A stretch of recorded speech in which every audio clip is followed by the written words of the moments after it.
Oklahoma Sooners.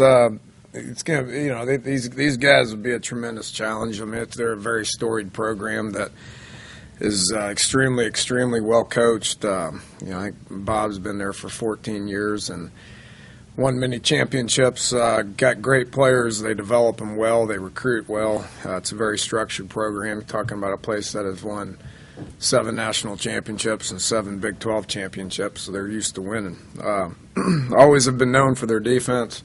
His brother Mike's back with them after being head coach at Arizona for a while, but you can tell that's made a difference. You can tell it's made a difference from a discipline standpoint, from an effort standpoint, from a from a scheme standpoint. They play with tremendous effort. They're very sound. They're very physical.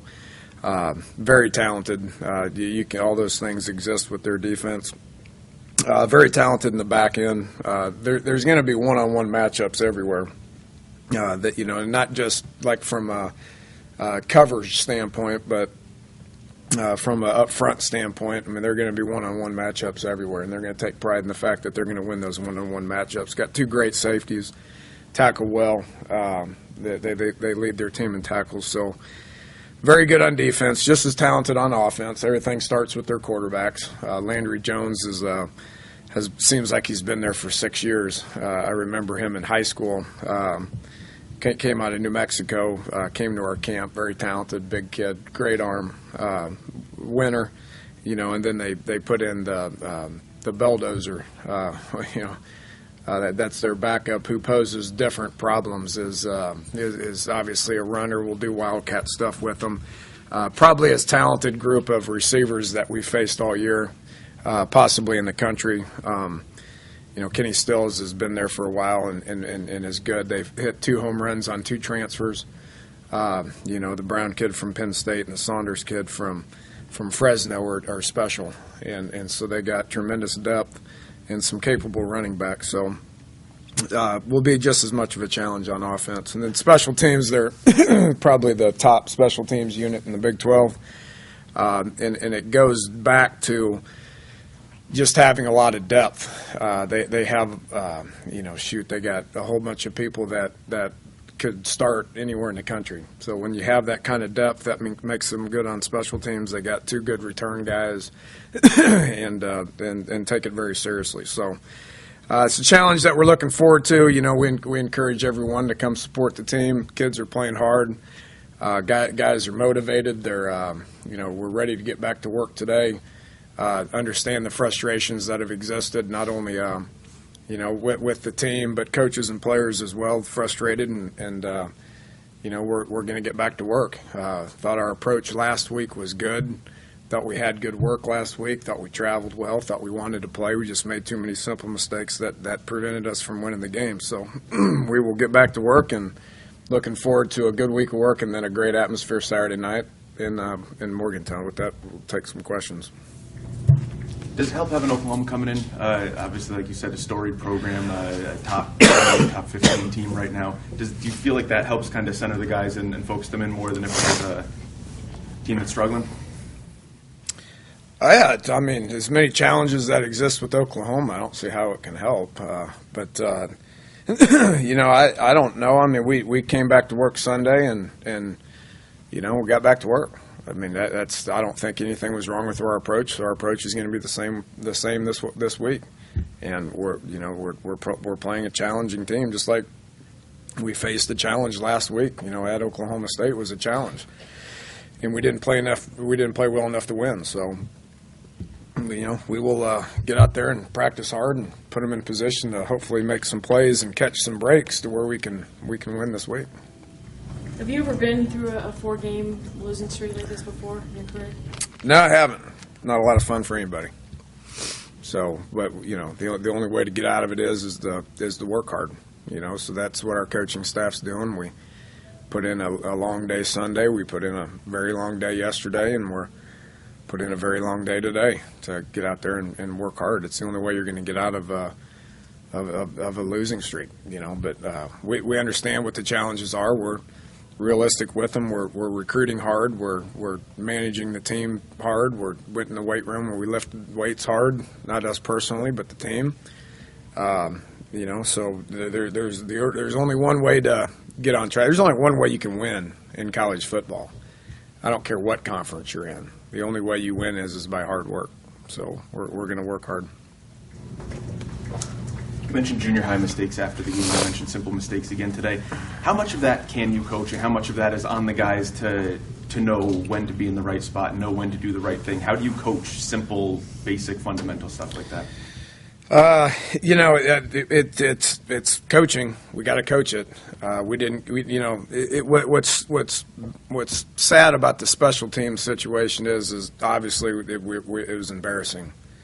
It was embarrassing last week, and I sat here a week and a half ago after TCU, and I thought we played really well on special teams, other than the execution of our snap and the execution of our kick, whether it was a kick or whether it was a punt.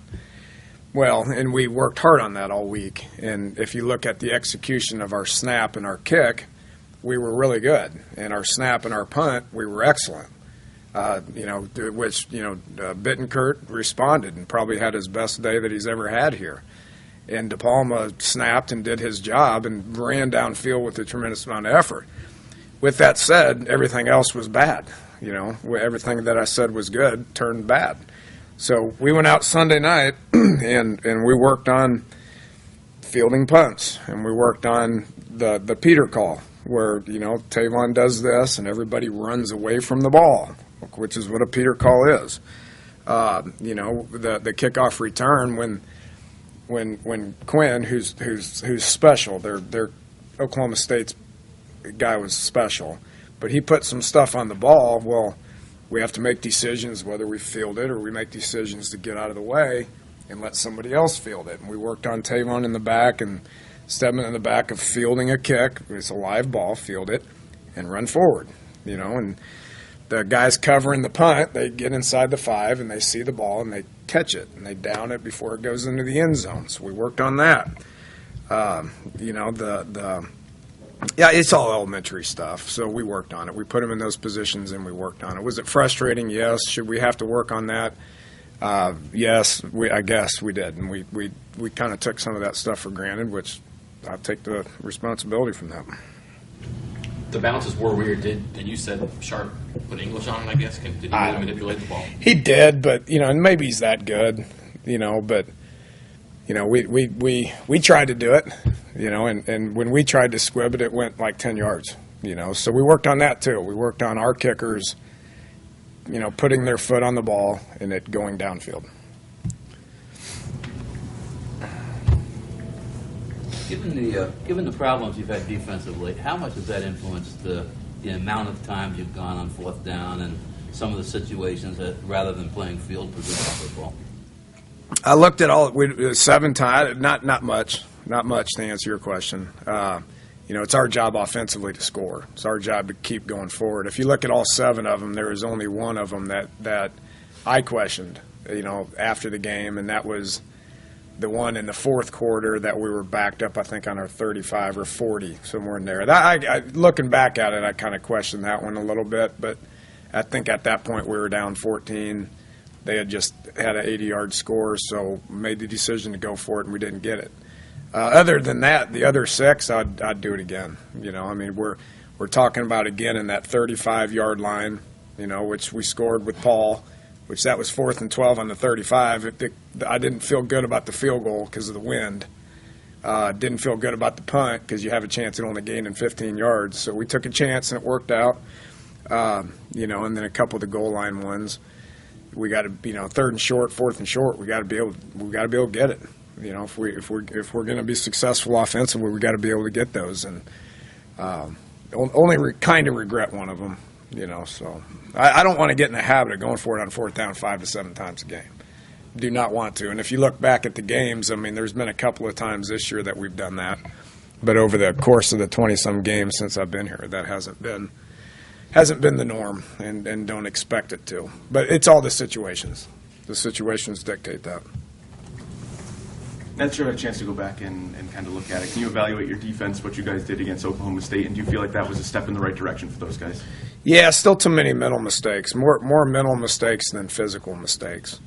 The plays that they hit us on, we were good against the run again, other than the reverse, okay, which was a mental error on two of our guys being in the wrong spots. They didn't read their keys and went in the wrong spots. But other than that, we did a pretty good job of stopping the run. The pass defense issues were we didn't get any pressure on them. I thought our pass rush was bad. Now, keep in mind, I do think Oklahoma State's offensive line is the best in the conference, and that's consistent over the years. Coach Wickline does a great job, and those kids are good. We didn't get to the quarterback. We didn't pass rush good. When we blitzed, we screwed up the blitzes half the time, and we didn't get there, which put our DBs in some bad situations. So what looks bad on the back end could have been prevented with doing things right on the front end. They work hand in hand. So, the physical stuff, they didn't have a ton of missed tackles, played hard, just too many mental mistakes and not being where they needed to be 100% of the time. You got to be there 100% of the time if you want to play good defense. It's got to be all the time. You can't say we played good defense for the exception of 7 or 8 snaps, which they scored on. Right? So we got to play like that all the time. We're having a hard time getting through to our guys, which is coaching, that we got to play like that all the time. That's the challenge.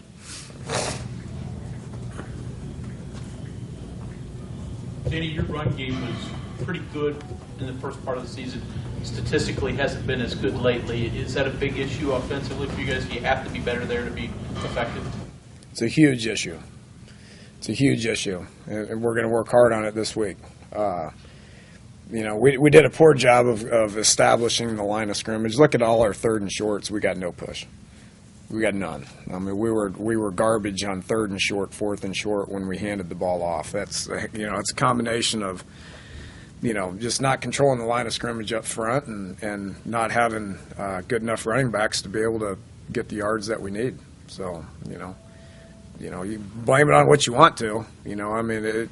Sean's hurt. It's not what people want to hear, but he's hurt. That's why he's not playing. Dustin's still 6 months out from being where he was last year, which means we put it in the hands of Andrew Bowie, who's, he's averaging almost 5 yards a rush, but you give it to him 20-some times a game, he's going to wear down.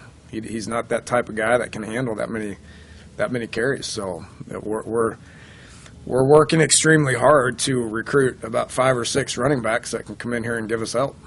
And until that happens, it is what it is. Can Tavon help you there? You had him in the backfield a couple of times. You ran some end-arounds with him more than recently. Could he fix it maybe? No. Well, you can't. I'd sure like to. I wish we could clone him and put 3 of them out there. But we obviously have felt like he is a pretty good inside receiver that we need to continue. And it's always been the thing, what can we do to get the ball in his hands? And you want to get it into his hands as much as you possibly can.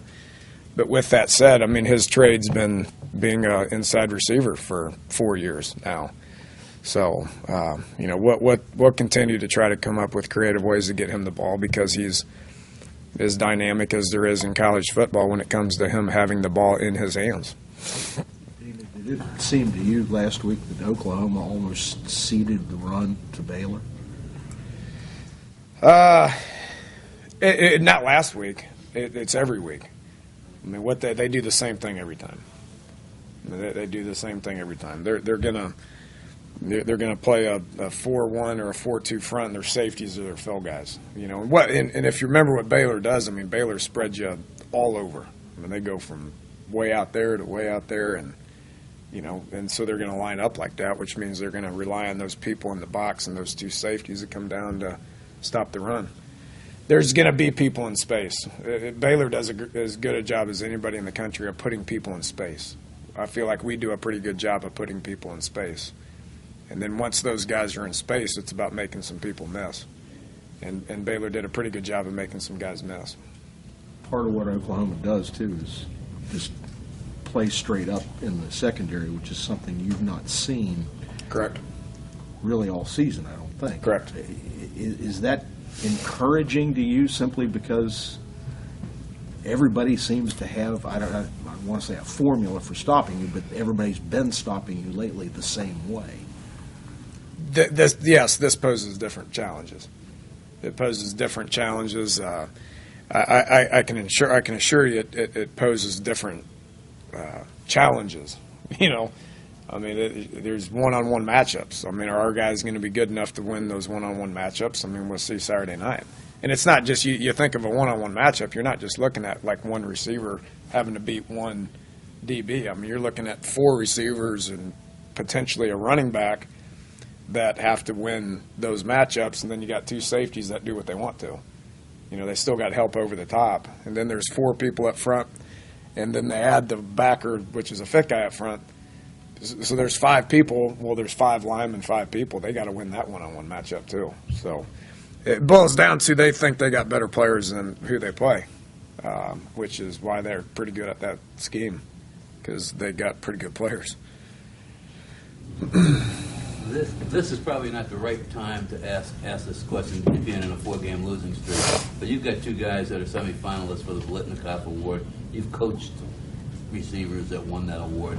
How do these guys stack up with them, and I don't want to ask you to choose between the 2 of them. So just generally. Well, I'd choose Stedman last week. He had a better game. I'd choose Tavon the week before that because he had a better game. They're all different. I mean, these 2 guys are completely different than the guys that have won it. And a couple of the guys that have been fortunate to coach that are in the NFL get by with just sheer will, just want to. So these guys are completely different. They're not like these 2 guys are not like people I've had. They're quicker. They're skilled. They're different. We rely on them a lot. Saying more talented are you? Just pure. Well, I'm not talent? saying that. I mean, some of the guys I've had are, you talk about some 2-time Blitnikoff winners. That's pretty special. There's only been 2 people that have done it, and those guys are going to play for a long time. And then there's a couple other guys that didn't win it that are exactly what you want, just from an effort and execution and grit.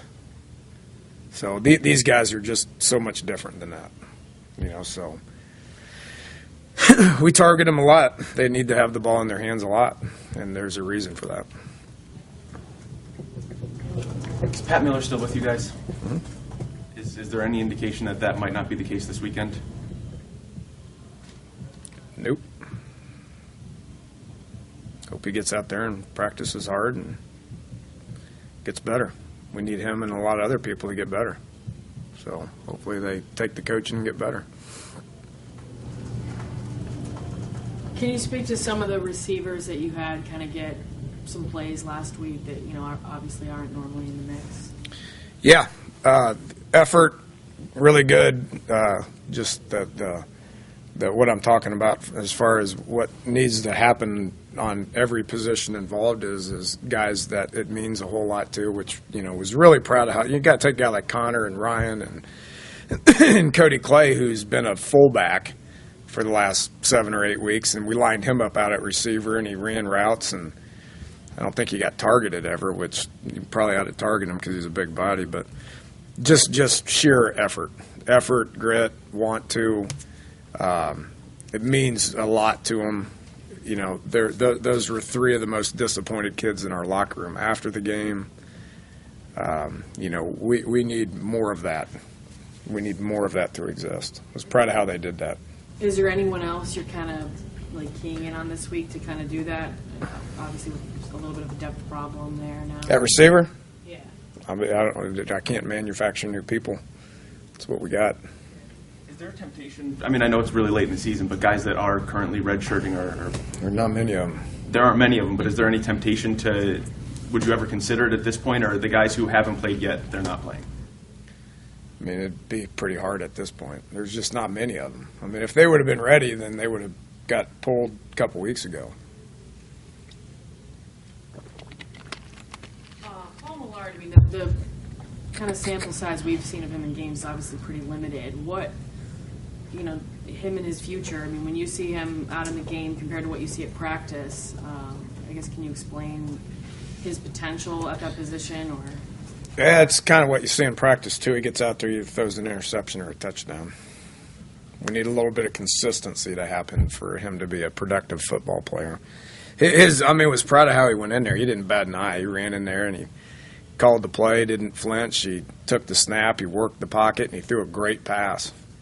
And then the second time he went in there, he panicked and he threw it right to them, which they dropped, luckily. So he's doing good. I mean, it's going to be a good battle between him and Ford and whoever else we bring in here. I mean, that decision won't be made for quite some time. A lot needs to happen for us to figure that out. Danny, you're second inside guy. You had Tyler last year. Willie and Deb were kind of thick guys, stout guys. How much do you need that bigger body, whether it's a smaller guy who's just kind of thick or a bigger guy like a Cody or maybe even like a Will Johnson, just to be a different look, different figure out there? It helps on the inside.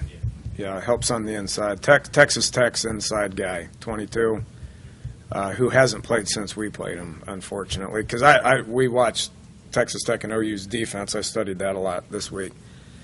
And he's, holy moly, I mean, that guy just destroys people. So the physical presence on the inside is necessary. We don't have that physical presence on the inside. You know, that's you got Tavon and Squirt, and those guys are, I mean, they run circles around people, but they don't necessarily run right into people. Having Cody at that spot last week did us some good. You know, he sprung Tavon for a touchdown. He blocked well on the perimeter, probably blocked better on the perimeter than he did in the backfield. You know, so having those guys, I think, is important, yes. Connor brings some toughness like that to the inside. You know, he'll get in there and give it everything that he's got. I mean, he'll run in there and stick his hat on somebody and fight for everything that he's worth. So, yeah, that type of guy is important. But you need those type of guys that can go score, too. That's when you got something, you know, that's when you got a Wes Welker type, a Danny Amendola type that can stick their nose in there and be gritty and then also be able to make a guy miss and go score. Those guys you mentioned, they're not the biggest guys, though. So from what you're saying, it's not size that does it. It's the grit. Physicality of the player. It's grit. It's toughness. It's effort.